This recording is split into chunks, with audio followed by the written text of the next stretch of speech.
வணக்கம். விஎஸ் ஜோதிடம். இந்த ஜோதிட சேனலில் விருச்சக ராசி ஆவணி மாத ராசி பலன்கள் 2025.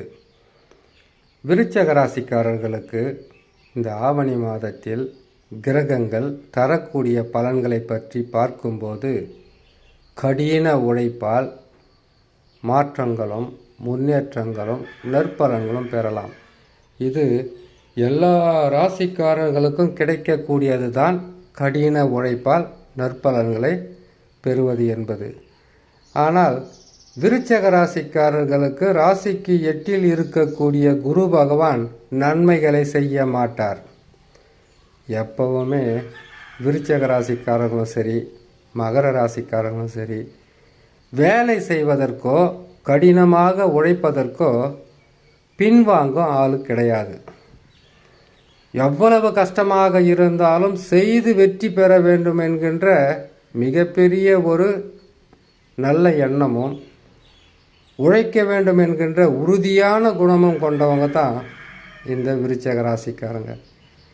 செவ்வாயின் வீடு என்பதினால் படபடப்பும் துடிதுடிப்பும் அதிகப்படியான வேகமும் எது செய்தாலும் எளிதில் வெற்றி பெற வேண்டும் என்கின்ற பல வகையான கொள்கையுடன் செயல்படக்கூடியவர்கள் தான் விருச்சக ராசிக்காரர்கள். ஆனால் அவ்வளவு உழைத்தும் கடினமாக கஷ்டப்பட்டும் நற்பலன்கள் வரவில்லை என்றால், கிடைக்கவில்லை என்றால், கிரகங்களுடைய நிலைகளை நீங்கள் தெரிந்து கொண்டாலே போதுமானது. குரு பகவான் எப்பொழுதுமே ராசிக்கு 2, 5, 7, 9, 11ஆம் இடங்களில் வரும்போது மிக சிறப்பான பலன்களை தருவார்.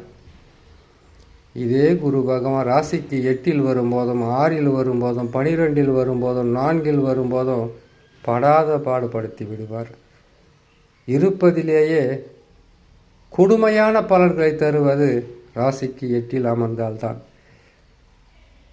எண்ணற்ற துன்பங்களை தருவார். அந்த வகையில் கடின உழைப்பு இருக்கும். கடின உழைப்பு இருந்தாலும் அதற்கு தக்கவாறு நற்பலன்கள் இருக்காது. இம்மாதத்தில் கிரகங்கள் உங்களுக்கு தரக்கூடிய பலன்களை பற்றி அறிந்து கொள்வதற்கு முன்பதாக சந்திராஷ்டம தினங்களை தெரிந்து கொள்ளலாம். சந்திரன் 8ஆம் இடத்தில் சஞ்சாரம் செய்யக்கூடிய 2.25 நாட்கள் புதிதாக தொழில் தொடங்கக்கூடாது, வியாபாரங்களை ஆரம்பிக்கக்கூடாது. யாரிடமாவது பணம் கொடுப்பது பெறுவது முற்றிலும் தவிர்க்க வேண்டும். குடும்பத்தில் சில குழப்பமான சூழ்நிலையாக இருக்கும். இன்னும் 3 மாதங்கள் பொறுமையாக இருங்க. 2 மாதம் இருந்தாவே போதும். குரு பகவான் அதிசார பயிற்சி பெற்று மிகவும் வலிமையான இடம் என்று சொல்லக்கூடிய ராசிக்கு 9ஆம் இடத்தில் அமருவார். கொஞ்சம் பொறுமையாக இருங்க. ஒரு 2 மாதம் பொறுமையாக இருந்தால் போதும். சரி, சந்திராஷ்டம தினங்களை பார்க்கலாம். விருச்சிக ராசியான உங்களுக்கு சந்திராஷ்டம தினம் வருகின்ற 18/8/2025 ஆவணி மாதம் 2ஆம் தேதி திங்கட்கிழமை மாலை 4:30 மிதுன ராசியில் சந்திர பகவான் சஞ்சாரம் செய்யும் போது சந்திராஷ்டம தினங்கள் ஆரம்பமாகும். சந்திராஷ்டம தினங்களிலிருந்து விடுபடக்கூடிய நாட்களாக வருகின்ற 20/8/2025 ஆவணி மாதம் 4ஆம் தேதி புதன்கிழமை இரவு 8:12 கடகராசியில் சந்திர பகவான் சஞ்சாரம் செய்யும் போது சந்திராஷ்டம தினங்களிலிருந்து விடுபடக்கூடிய நாட்களாக இருக்கும்.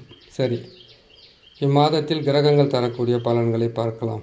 ராசிக்கு 4 ராகு பகவான். உடல் நலத்தில் மிக கவனம் தேவை. உடல்நல சரி இருக்காது, மனநலமும் சரி இருக்காது. ஆனால் உங்களுக்கு தொல்லைகள் அதிகமாக இருக்கும். ராகு பகவான் 4ஆம் இடத்தில் இருக்கும்போது. சனி பகவானை பொறுத்தவரையில் ராசிக்கு 5 இருக்கிறார். ஆனால் வக்கரம் பெற்று இருக்கிறார். 4ஆம் இடத்தினுடைய தன்மையே இருக்கும். எந்த செயல் செய்தாலும் அதில் முற்று பெறாமல் பல வகையான பின்னடைவை சந்திக்கக்கூடிய சூழ்நிலையாக இருக்கும். அலைச்சலம் திருச்சலம் மன உளைச்சலம் அதிகமாக இருக்கும். பொறுமை தேவை. உங்கள் ராசிக்கு 8ஆம் இடத்தில் குரு சுக்கிரன் இணைந்து அமர்ந்திருப்பது. ராசிக்கு 8 குரு பகவான் இருப்பதே பாதகம்தான். சுக்கிரனும் சேர்ந்து இருக்கிறார். உங்களுடைய முயற்சிகள் அனைத்திலுமே வீண் முயற்சியாக இருக்கும். வீண் முயற்சிகள் இருந்தாலும் விடாமுயற்சியை பின்தொடர்வது தான் விருச்சகம். உங்களுடைய விடாமுயற்சிக்கு தக்கவாறு வெற்றியை இன்னும் 2 மாதத்திலிருந்து பெறலாம். பொறுமை காக்க வேண்டும். ராசிக்கு 9 புதன் பகவான் இருப்பது உங்கள் ராசிக்கு எப்பொழுதுமே விருச்சக ராசியாக இருந்தாலும் சரி, மேச ராசியாக இருந்தாலும் சரி, புதன் பகவான் நன்மையை செய்ய மாட்டார். ஆனால் 11 வரும்போது நன்மைகளை செய்வார். இப்போ 9 இருக்கிறார். அவரால் பெரிய அளவுக்கு நன்மைகளை செய்ய முடியாது. சற்று பின்னடைவாகத்தான் இருக்கும். பொறுமை காக்க வேண்டும். உங்கள் ராசிக்கு 10ஆம் ராசியில் சூரியன் கேது இணைந்திருப்பது தொழில் மாற்றம் இருக்கும். செய்கிற தொழிலில் ஒருவேளை வருமானம் இல்லாததுனால இந்த தொழிலை விட்டுட்டு வேறொரு தொழில் செய்யலாமான்ற எண்ணம் வரும். அந்த எண்ணமும் செயலும் உங்களுக்கு இன்னும் 2 மாதங்கள் தான் அப்படி ஒரு எண்ணம் இருக்கும். அதுக்கப்புறம் கேட்டிங்கன்னாக்கா இயல்பான நிலைக்கு வந்துடலாம். குரு பகவான் கெட்ட இடங்கள் வரும்போது மனசு ஒரு நிலையில் செயல்படாது. ஏன்னு கேட்டால் பொருளாதாரமே இல்லாத ஒரு வேலையை செய்தான்னா செய்ய கட்டினா என்கின்ற கவலைகள் இருக்கும். கொஞ்சம் பொறுமையாகவே இருங்க. ஏன்னு கேட்டிங்கன்னாக்கா பரவாயில்லையே இந்த வருஷம் உங்களுக்கு கேட்டிங்கன்னாக்கா மே மாதம் 11ஆம் தேதி பயிற்சி பெற்று உங்களுக்கு 10ஆம் மாதம் இறுதிக்குள்ளே இன்னொரு பயிற்சி பெறாரு. 5 மாதத்தில் பயிற்சி ஆகிறது எவ்வளவோ மேல் இல்லையா உங்களுக்கு? இல்லாமல் 1 வருஷம் இருந்தாருன்னா தாக்கு பிடிக்க முடிந்து இருக்காது விருச்சக ராசிக்காரர்களான. அதாவது இப்போ கெட்டது நடக்கிறது எந்தெந்த ராசிக்கு? விருச்சக ராசி, மகர ராசி, ரொம்ப ரொம்ப கொடுமைகளை அனுபவித்து கொண்டு இருப்பது மீன ராசி. அதுக்கப்புறம் நல்லதாக இருந்தாலும் ஓரளவுக்கு கெடுதலை கொடுப்பது மேச ராசி, மிதுன ராசி, கடக ராசி. ஏகப்பட்ட பிரச்சனைகளை சந்தித்து கொண்டு இருப்பது, தொழிலில் பல வகையான துன்பங்களை அனுபவித்து கொண்டு இருப்பது கன்னிராசி. இந்த 7 ராசிக்காரர்களுக்கும் குரு மாற்றம் பெறும்போது நன்மைகள் நடந்துடும்.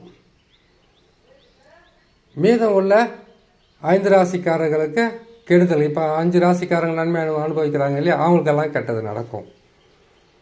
நன்மையும் தீமையும் கலந்தே நடக்கக்கூடிய வாழ்க்கை தான் இது. கொஞ்சம் பொறுமையாக இருங்க, பார்த்துக்கலாம். அடுத்ததாக செவ்வாய் பகவான் ராசிக்கு 11 இருப்பது. உங்கள் ராசி அதிபதியே 11 இருக்கிறது நல்லது தான். ஆனால் பெருசாக நன்மை சொல்ல முடியாதுங்களே. ஓரளவுக்கு நன்மைகள் கொடுக்கும். குரு பகவான் சரியில்லாத காரணம்தான். கொஞ்சம் பொறுமையாக இருங்க. உங்களுக்கு உண்டான நன்மைகள் நடப்பதற்குண்டான வாய்ப்புகள் அருகிலே இருக்கிறது என்று நினைத்தாலே போதுமானது விருச்சிக ராசிக்காரர்கள் என்று சொல்லி இன்னொரு நல்ல பதிவில் உங்களை சந்திக்கிறேன். நன்றி, வணக்கம்.